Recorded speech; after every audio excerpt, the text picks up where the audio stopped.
नमस्कार, मैं नंदिनी सिंह और आप देख रहे हैं कोहराम लाइव। पीएम नरेंद्र मोदी ने कहा कि कांग्रेस के लोग सेना के शौर्य पर सवाल उठा रहे हैं। ये लोग कह रहे हैं कि सत्ता में आने के बाद आर्टिकल 370 वापस कर देंगे। ये लोग पाकिस्तान के पास जाएंगे, कबूतर उड़ाएंगे। सपा और कांग्रेस से सावधान रहने की जरूरत है। देश जब आजाद हुआ तो भारत 6 नंबर की अर्थव्यवस्था थी। कांग्रेस ने वर्षों शासन करने के बाद अर्थव्यवस्था को 11 नंबर पर ला दिया था। 2014 के बाद भाजपा की सरकार आने के बाद कड़ी मेहनत के बाद अर्थव्यवस्था 5वें स्थान पर लाया है। मौका था यूपी के प्रतापगढ़ में आयोजित जनसभा का। पीएम यहां भाजपा उम्मीदवार संगम लाल गुप्ता के पक्ष में वोट की अपील करने पहुंचे थे। पीएम ने कहा कि हमारी सरकार तीसरी बार सत्ता में आई तो देश को विश्व की तीसरी सबसे बड़ी अर्थव्यवस्था बनाएंगे। ये मोदी की गारंटी है। मोदी ने कहा कि देश चलाना सोने की चम्मच लेकर पैदा हुए बच्चों का खेल नहीं है। 4 जून के बाद देश की जनता मोदी सरकार तो बनाएगी ही बनाएगी, वहीं इंडिया गठबंधन टूट करके बिखर जाएगा खटाखट। पराजय के बाद बलि के बकरे को खोजा जाएगा खटाखट। शहजादे चाहे लखनऊ या दिल्ली वाले हो, ये शहजादे गर्मी के छुट्टी पर विदेश निकल जाएंगे खटाखट खटाखट।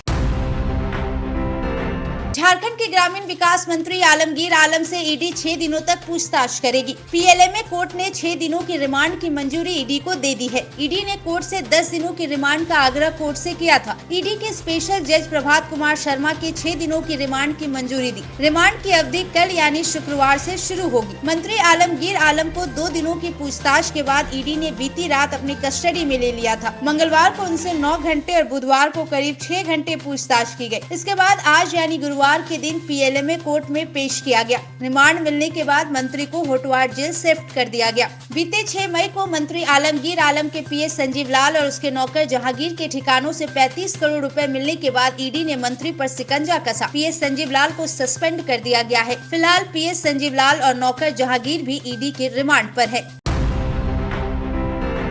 सीएम चंपई सोरेन ने कहा कि भाजपा सरकार ने 2014 में जो वादा किया था, एक भी वादों को पूरा नहीं किया। बेरोजगारी चरम पर है। बेरोजगार युवाओं के लिए रोजगार नहीं है। प्रदेश में सड़क शिक्षा की स्थिति खस्ताहाल है। पेट्रोल डीजल गैस सिलेंडर के दाम लगातार बढ़ रहे हैं। इन व्यवस्थाओं पर सरकार की नजर नहीं है। मौका था गिरिडीह के गांडे के जोधपुर में आयोजित जनसभा का। सीएम यहां कल्पना सोरेन के पक्ष में लोगों से वोट की अपील कर रहे थे। सीएम ने कहा कि भाजपा सरकार मुद्दों से भटक गई है। देश और प्रदेश को बचाने के लिए इंडिया गठबंधन के पक्ष में मतदान करें। वहीं मौके पर मौजूद कल्पना सोरेन ने कहा कि झारखंड बनने को 24 साल हो गए। 24 सालों में 19 साल भाजपा ने शासन किया। बावजूद यहाँ के आदिवासी मूलवासियों की समस्याएं जस के तस पड़ी है। हेमंत सोरेन के नेतृत्व में 4 साल भाजपा के 19 वर्ष पर भारी है। एक साजिश के तहत हेमंत सोरेन को जेल में डालने का काम किया है। भाजपा को करारा जवाब देने के लिए एकजुटता दिखाएंगे और इंडिया गठबंधन के पक्ष में मतदान करें। भाजपा प्रदेश अध्यक्ष बाबूलाल मरांडी ने सूबे के ग्रामीण विकास मंत्री आलमगीर आलम पर आज जमकर निशाना साधा। उन्होंने कहा कि मंत्री आलमगीर आलम ने विधानसभा में सैकड़ों कर्मियों को अवैध रूप से नियुक्त किया। गरीब युवाओं के हक की नौकरी नेताओं के पैरवी पर बांटी गई। पैसे के लेन देन की सीढ़ी सामने आई है। बाबूलाल मरांडी ने सोशल मीडिया प्लेटफॉर्म एक्स पर लिखा है कि मामला प्रकाश में आने पर विक्रमादित्य आयोग का गठन कर जाँच की गयी, जिसमें आलमगीर आलम पर लगे आरोप प्रमाणित भी हुए। इसके बाद जो हुआ वो युवाओं को जानना और समझना बेहद जरूरी है। बाबूलाल ने हेमंत सरकार के कामकाज पर सवाल उठाते हुए लिखा कि विक्रमादित्य आयोग की रिपोर्ट पर कार्रवाई करने के बजाय उसकी समीक्षा के लिए एक और आयोग का गठन कर दिया गया। कांग्रेस झामुमो वाले नहीं चाहते कि नियुक्ति घोटाले की सच्चाई सामने आए और झारखंड के युवाओं को न्याय मिले। झारखंड के मुख्य निर्वाचन पदाधिकारी के रवि कुमार आज यानी गुरुवार को लोकसभा चुनाव की तैयारी का जायजा लेने बोकारो पहुंचे। उन्होंने वैसे मतदान केंद्रों का जायजा लिया जहां वोटिंग परसेंटेज कम है। के रवि कुमार ने लोगों से वोट करने की अपील। बोकारो पब्लिक स्कूल स्थित मतदान केंद्र संख्या 294 के बीएलओ एवं बीएलओ सुपरवाइजर को मतदान कार्य में शिथिलता बरते जाने को लेकर सोकॉज नोटिस जारी करने का आदेश दिया। विभिन्न मतदान केंद्रों के निरीक्षण में उन्होंने वोटर इन्फॉर्मेशन स्लिप का वितरण शीघ्र कराने को कहा। साथ ही AHD यानी डेथ लिस्ट को अप टू डेट करने का निर्देश दिया। जिनके नाम वोटर लिस्ट में है, उनके पास वोटर ID कार्ड नहीं, वैसे मतदाताओं को जगाने को कहा। उन्हें समझाने को कहा कि अन्य 12 प्रकार के डॉक्यूमेंट से कोई भी एक दिखाकर वोट डाला जा सकता है। उन्होंने वॉलंटियर की सेवा लेने और उन्हें उनके कार्य दायित्वों के लिए प्रशिक्षित करने का निर्देश दिया। के रवि कुमार ने क्यू मैनेजमेंट एवं टाइम मैनेजमेंट पर विशेष ध्यान देने का निर्देश दिया। राजधानी रांची के ट्रैफिक सिस्टम को और स्मूथ और चुस्त दुरुस्त किया जाएगा। जरूरत पड़ने पर टीम को वैसे शहरों में स्टडी के वास्ते भेजा जाएगा जहां की ट्रैफिक व्यवस्था दुरुस्त है। साथ ही ट्रैफिक सिस्टम को सुचारू रूप से संचालित करने के लिए होम गार्ड की भी मदद ली जाएगी। इस बात का फैसला आज पुलिस मुख्यालय में आयोजित समीक्षा बैठक में लिया गया। मौके पर डीजीपी अजय कुमार सिंह ने अपने मातहत अधिकारियों के साथ सड़क सुरक्षा और ट्रैफिक सिस्टम को लेकर विस्तृत रूप से समीक्षा की। कोलकाता की तर्ज पर रांची में ट्रैफिक जिला बनाने के प्रस्ताव पर लिए गए फैसले की समीक्षा की गई। डीजीपी ने कहा कि अन्य शहरों में ट्रैफिक सिस्टम की स्टडी के लिए एक त्रिस्तरीय कमेटी का गठन कर लोकसभा चुनाव के बाद भेजा जाएगा। बैठक में डीजीपी अजय कुमार सिंह के अलावा एडीजी अभियान doctor Sanjay Anand Rao Latkar, IG headquarter Manoj Kaushik, IG Ranchi Akhilesh Kumar Jha, provisional IG Pankaj Kamboj, Netarhat DIG Dhananjay Kumar Singh, Ranchi police कप्तान चंदन कुमार सिन्हा और रांची के ट्रैफिक एसपी कैलाश करमाली मौजूद थे।